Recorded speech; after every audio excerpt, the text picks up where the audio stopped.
जातिवादी है उतना ही राष्ट्रवादी। अरे क्या बात करते हो मौर्य जी, यादव राष्ट्रवादी महाभारत काल से है। यादवों में राष्ट्रवाद आल्हा में वर्णित मलहना के लाल से है। एक यादव राजा पोरस ने सिकंदर को अपने कदमों में झुका दिया था। राष्ट्र की रक्षा के लिए द्वापर में ही 5 लाख की नारायणी सेना बना लिया था।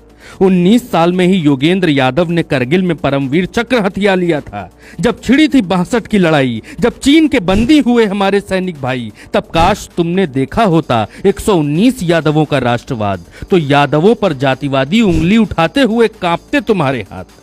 चुनाव हारकर बीजेपी से भीख में मिली कुर्सी पर गुमान न करो। यादव कब जातिवादी हुआ, इतना झूठा अपमान न करो। आपसे नहीं चाहिए यादवों को राष्ट्रवाद का प्रमाण पत्र। स्टूल वाले उनको नेल कटर न थमाएं जिनके हाथों में पहले से है सुदर्शन चक्र। आप क्या जानोगे, वो राष्ट्रवादी मुलायम था जिसने शहीदों के शवों को सम्मान दिलाया। अम्मा आखिरी बार लाल को देख ले ये इंतजाम करवाया। मौर्य जी, यादवों को जातिवादी बताकर तुमने खोली है राष्ट्रवाद की नकली दुकान। जिनकी पीढ़ियां राष्ट्रवाद के लिए हुई कुर्बान, उनको छोक रहे हो राष्ट्रवाद का ज्ञान। राष्ट्र के लिए तुमने क्या किया बता दो एक काम। यादवों को जातिवादी कहकर महान बन रहे हो। दान की कुर्सी पाकर नंदों को सबक सिखाने वाले चंद्रगुप्त की नाक कटाकर संविधान बन रहे हो। पिछड़े होकर पिछड़ों को देते हो जातिवादी गाली, इसीलिए यूपी के होकर भी मुख्यमंत्री नहीं बन पाए, हाथ रह गए खाली।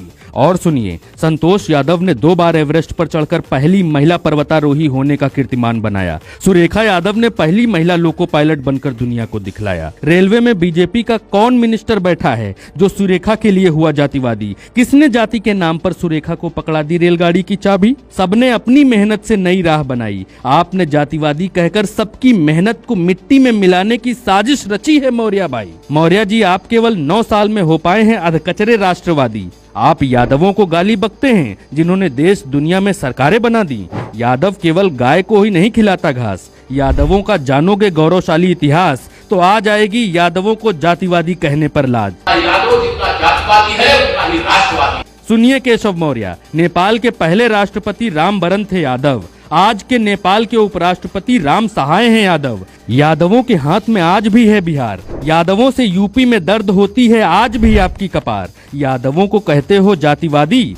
यादव देश विदेशों में सत्ता की रखते हैं चाबी। और सुनो, मॉरिशस के प्रधानमंत्री अनिरुद्ध जगन्नाथ यादव थे। विदेश में रहकर सरकार बनाई और बाद में राष्ट्रपति भी बने जगन्नाथ भाई।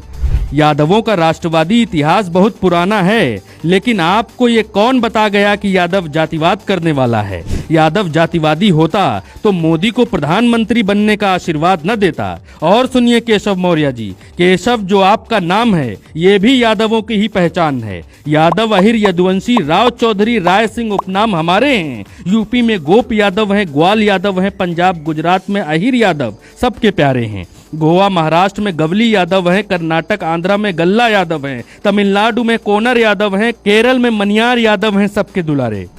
फिल्मों में राजकुमार यादव है, रघुवीर यादव है, राजपाल यादव है, निरहुआ यादव है, केसारी लाल यादव है, पत्रकारों में भरत यादव है।